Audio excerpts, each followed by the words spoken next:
नमस्कार guys, welcome back to my YouTube channel संदास डायरीमध्ये तुमचं मनपूर्वक स्वागत आहे। आणि हा ब्लॉग खूप दिवसाचा आहे, 11 तारखेचा ब्लॉग आहे। तुम्ही कधी बघताल ते माहीत नाही, कारण खूप अशी धावपळ सुरू आहे। शिफ्टिंग करायची आहे, त्यामुळे एकटीच आहे मी आणि पिलूला घेऊन मला सगळं एकटीला करायचं आहे, त्यामुळे मला खूप टेन्शन आलं आहे। तर तसं मी 2-3 दिवसांआधीच थोडं काम करायला सुरुवात केली, म्हणजे पॅकिंग वगैरे।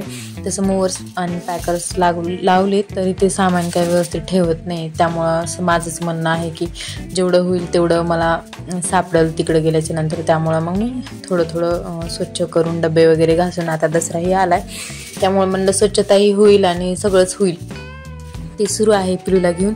आणि त्यानंतर म्हणलं दळण वगैरे पण एक्स्ट्राचं करून घेऊ, म्हणजे गिरणी वगैरे तिथं लगेच गेल्याच्या नंतर बघायची पडणार नाही की ॲटलिस्ट 15 दिवस तरी ठीक आहे, नंतर महिनाभर झाल्याच्या नंतर म्हणजे कुठं आहे काय नाही हे सगळं कळलं।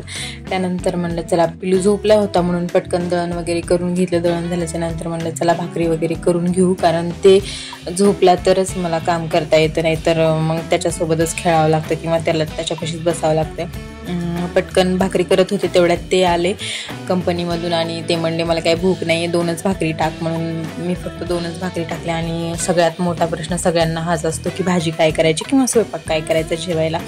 त्यानंतर असंच आमची चर्चा सुरू झाली भाजीवर, आणि मग ते म्हणले खूप दिवसांनी झुणका नाही केलं ते कर, मग झुणका भाकरी खवताच ते केलं। आणि भाकरी भाजतच जे काही भांडी पडले होते तेवढे घासून घेतली, कारण नंतर एकदा खूप जास्त भांडी पडली की मग माझी पाठही दुखते आणि पिलू पण थांबत नाही तेवढा वेळ, त्यामुळे म्हणलं जेवढे पडले तेवढे घासून घेते आणि बाकीचे जेवण झाल्याच्या नंतर घासून घेता येतील।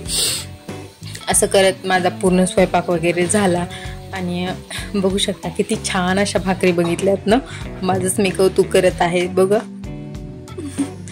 त्यानंतर आम्ही जेवण वगैरे करून घेतलं आणि दळण वगैरे ठेवायला गेलो, पण गिरणी आज बंद होती। त्यानंतर म्हणलं चला पिलूला एक चक्कर मारून आणू, आणि आम्हाला संध्याकाळी असं गाड्या लाईट वगैरे बघायला खूप आवडतात। मग दुकानावर गेलो, कॅरी बॅग घेऊन आलो, ते कशासाठी ते सांगते मी तुम्हाला पुढं।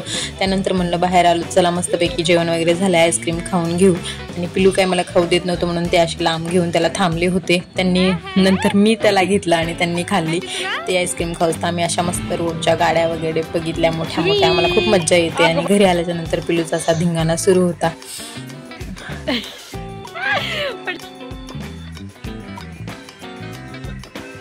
आणि त्या जे कॅरी बॅग आहेत त्या मी कशासाठी आणल्यात तुम्हाला आता सांगते।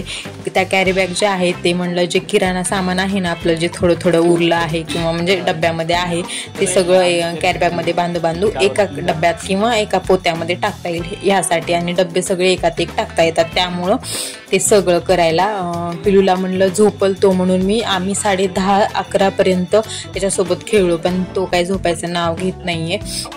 आणि मी जे दळण केलेले गहू होते त्याला ते गहूच खायचे होते, सारखं तो ते गहूच खात होता। त्यानंतर त्यांनी त्याला घेतलं, तोपर्यंत मी असं थोडंसं जेवढं होईल तेवढं आवरलं आणि सगळ्या गोष्टी चाळून वगैरे घेतल्या, कारण खूप दिवसानंतर काही गोष्टी बघितल्या त्यात एखादा किडा असं होतंच, मग ते सगळं चाळून वगैरे ठेवलं। आणि चाळून घेण्यासाठी ना मी एका कढईत पाणी घेतलं होतं आणि ते चाळत होते, कारण किडे जे असेल एखादा किडा तर इकडं तिकडे जात नाही, त्या पाण्यातच राहतो आणि मग ते टाकून द्यायला व्यवस्थित होतं। बाकीच्या गोष्टीमध्ये किंवा स्वच्छ केलेल्या गोष्टीमध्ये ते किडे जात नाहीत ना, त्यामुळं म्हणलं तसं करूया।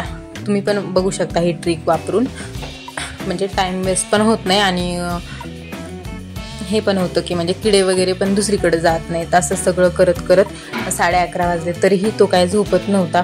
त्यानंतर ते म्हणले हे राहू दे सामान, आपण नंतर उद्या सकाळी किंवा हे झोपल्याच्या नंतर करू, पण हा झोपत नव्हता। अंगाई गीत लावलं, पण श्रीचे बाबा झोपी गेले, पण श्री काय झोपला नाही। त्यानंतर मग म्हणले चला आधी ह्याला झोपी घालू, पण तो नाही झोपला। मग हे असं सगळा राडा पडला होता, बघू शकता किती राडा पडला होता, कारण हे सगळा राडा बघूनच मला टेन्शन येत होतं।